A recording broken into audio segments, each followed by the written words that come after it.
Baik, sebelumnya di sini kita akan mengetahui terlebih dahulu apa itu definisi dari misel sebagai penghantar obat.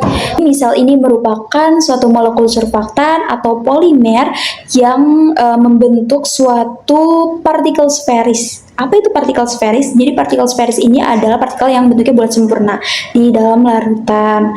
Nah, bentuknya itu bulat seperti bola kecil dengan ukuran 10 sampai 100 nanometer.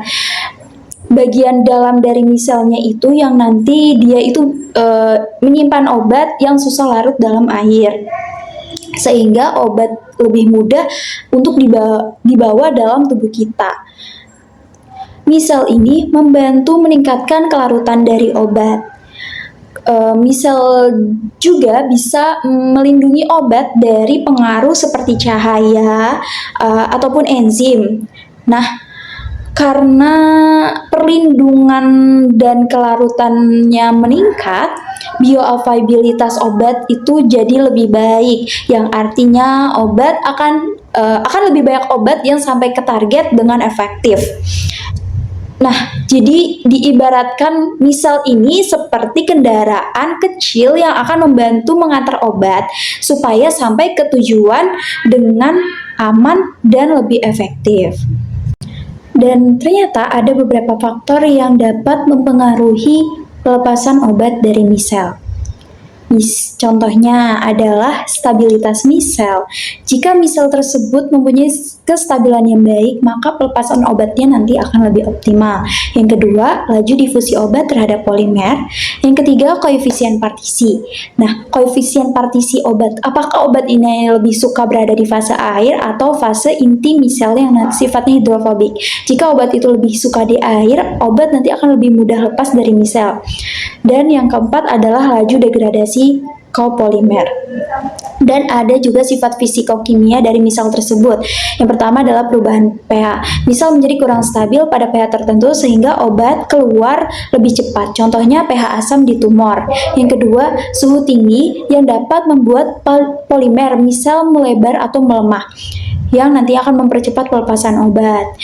Dan lokasi obat pada misel. Obat yang berada di inti miselnya adalah bagian hidrofobik yang nanti dilepas lebih lambat. Dan obat yang berada di permukaan misel bahkan lebih di luar. Nah, makanya dia akan lebih mudah keluar. Baik, yang selanjutnya adalah tujuan dan juga manfaat dari misel polimer itu sendiri, di mana misel polimer ini berfungsi sebagai pembawa obat yang mampu meningkatkan kelarutan dan bioavailabilitas obat-obatan hidrofobik atau sukar larut pada air, di mana sistem ini juga bertujuan mengatasi keterbatasan obat konvensional dengan memperpanjang waktu sirkulasi obat dalam darah, menurunkan dosis yang diperlukan, dan mengurangi toksisitas pada organ non-target. Aplikasi utamanya adalah untuk terapi kanker, meskipun semakin berkembang untuk pengobatan penyakit kronis lainnya seperti rheumatoid arthritis.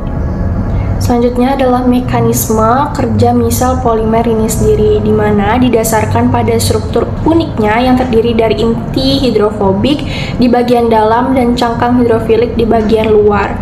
Ketika konsentrasi polimer mencapai critical misel concentration, polimer amfifilik secara spontan merakit diri membentuk misel berukuran 10 hingga 100 nanometer. Obat hidrofobik terjebak di inti misel dan terlindung oleh cangkang hidrofilik selama sirkulasi dalam tubuh. Kemudian obat itu dilepaskan secara terkontrol melalui proses difusi atau pembongkaran struktur misel saat mencapai jaringan target. Dan ini merupakan gambar sebagai skema pelepasan obat dan interaksi misel dengan cairan biologis. Baik, di sini saya akan menjelaskan materi selanjutnya mengenai keunggulan dan juga kekurangan dari sistem misel. Yang pertama adalah keunggulan dari sistem misel. Misel itu memiliki ukuran yang sangat kecil, sekitar 10-100 nanometer dengan distribusi yang sempit, menyebabkan misel itu stabil dalam aliran darah. Selanjutnya, misel itu dapat meningkatkan kelarutan obat hidrofobik dengan mengikat obat pada inti misel. Selanjutnya, misel juga dapat menurunkan potensi toksisitas dibandingkan misel dari surfaktan dengan berat molekul yang rendah.